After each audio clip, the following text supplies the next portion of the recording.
Hello and welcome back to the garden.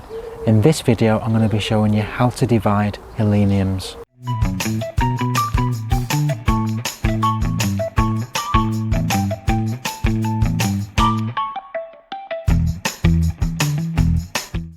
Heleniums are such valuable plants, particularly for late summer and going into autumn. They produce some lovely colours, some very vibrant colours, and they come about towards that time of year when everything's bursting into life. You have all the hot colours like the crocosmias, the echinaceas, and these are just fantastic. This is a variety called Helenium Westergold, and it's a lovely yellow variety.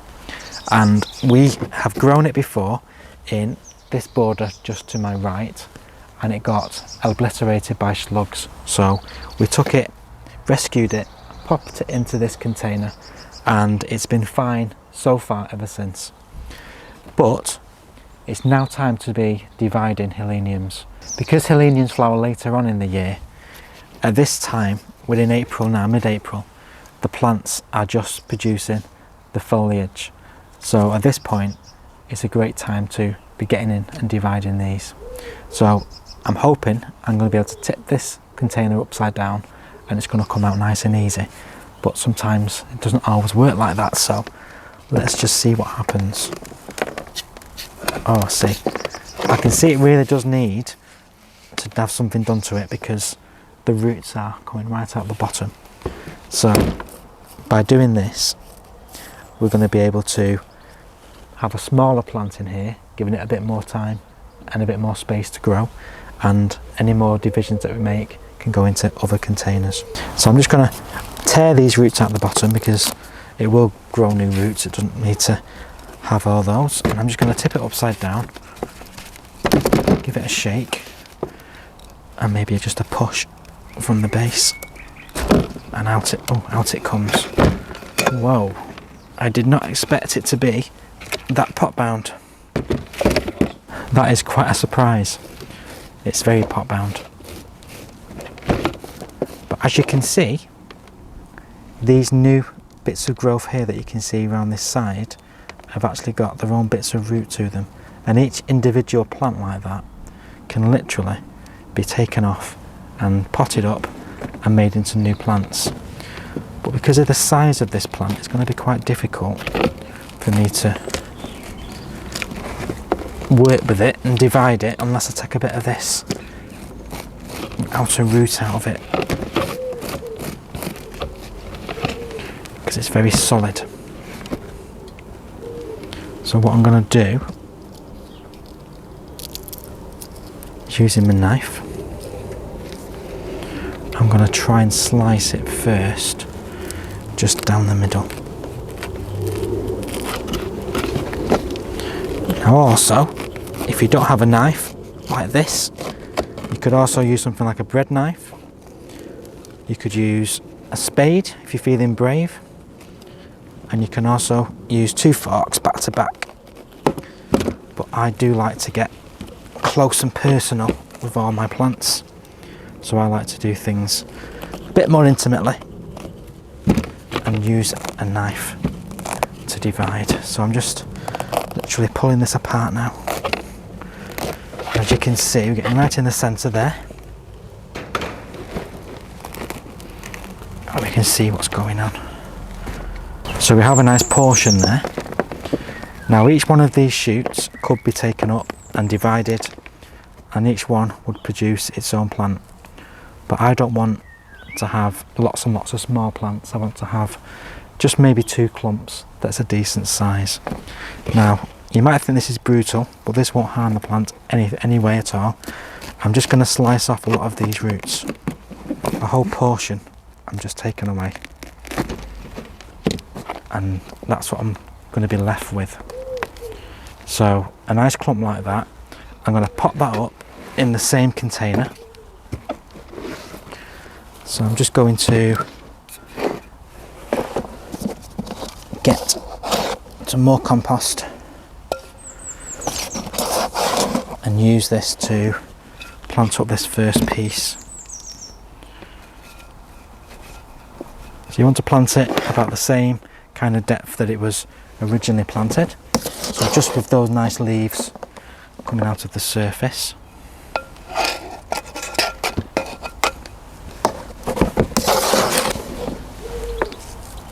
And then we can just add all that compost in, firm it around the roots.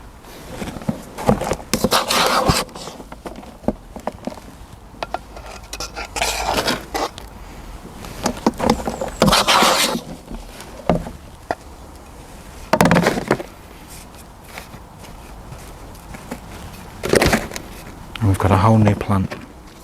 Then we can pop the label back in there.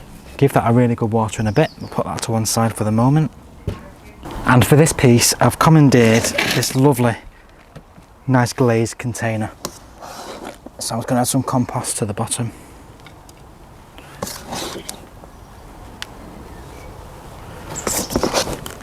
And this is going to look a treat. Pop that in there. It's got plenty of space to grow. Found a slug, we don't want that in there. And then we can continue to pop more compost around the edges.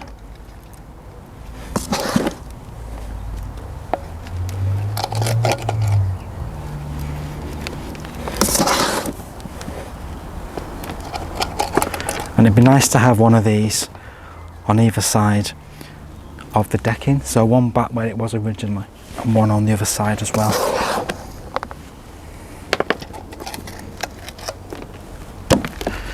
Give that a shake to make sure it goes right down around the root ball.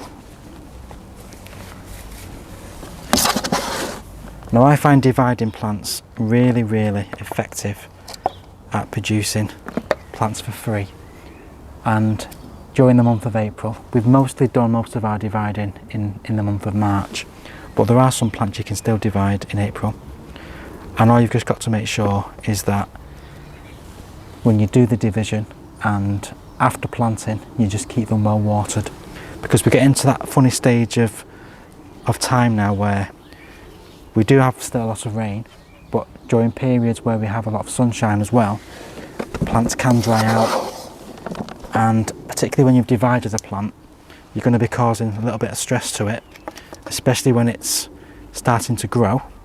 If you do divisions in winter, for example, that stress is lessened because the plant isn't in active growth. But when you're doing stuff in spring, that plant is going to be under a bit of stress by, you know, chopping roots back and dividing things, and you don't want it to have the added stress of being left unwatered. So just make sure you keep it well watered, and you should still be able to divide plants throughout the month of April. So that is my second one of Helenium Westergold. Now there is one other thing I want to talk about. Let me just get it.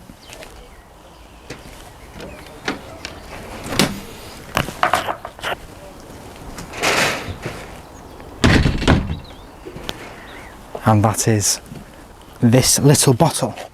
Now this little bottle is this year's ally. This is hopefully my best friend this year and my fight against the slugs. This is a home recipe of garlic spray, and what I've been doing so far is giving this a nightly spray. The plants that are affected by slugs, Helenium being one of them, I've been giving it a nightly spray, and hopefully I'm hoping that this is going to be my go-to solution for dealing with slugs.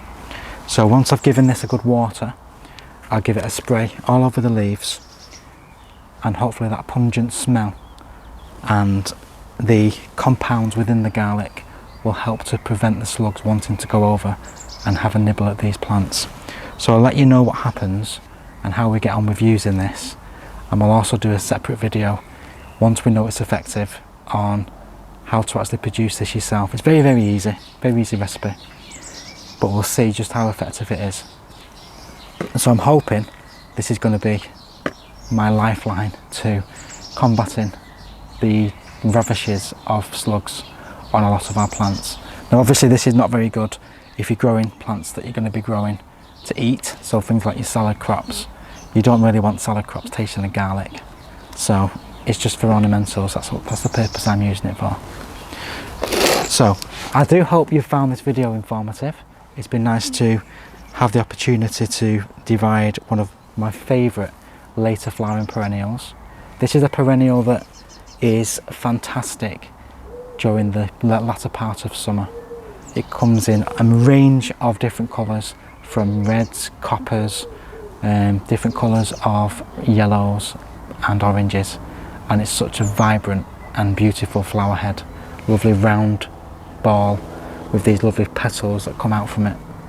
So we have this variety growing in these pots at the moment, but we've also got a variety we put in later last year called Sahin's Early Flower, and that's in the main perennial bed. Now that isn't showing much sign of waking up yet, so I'm hoping we've not lost it. That is going to be left in the border, and I'm going to use the garlic spray, and hopefully the slugs are not going to attack it. So we'll keep you posted on our development with this. Thank you so much for watching. Please give us a like, please subscribe, and if you have any comments, as always, please drop them in the comments box below the video. We'll see you very soon on the next video. In the meantime, please do take care.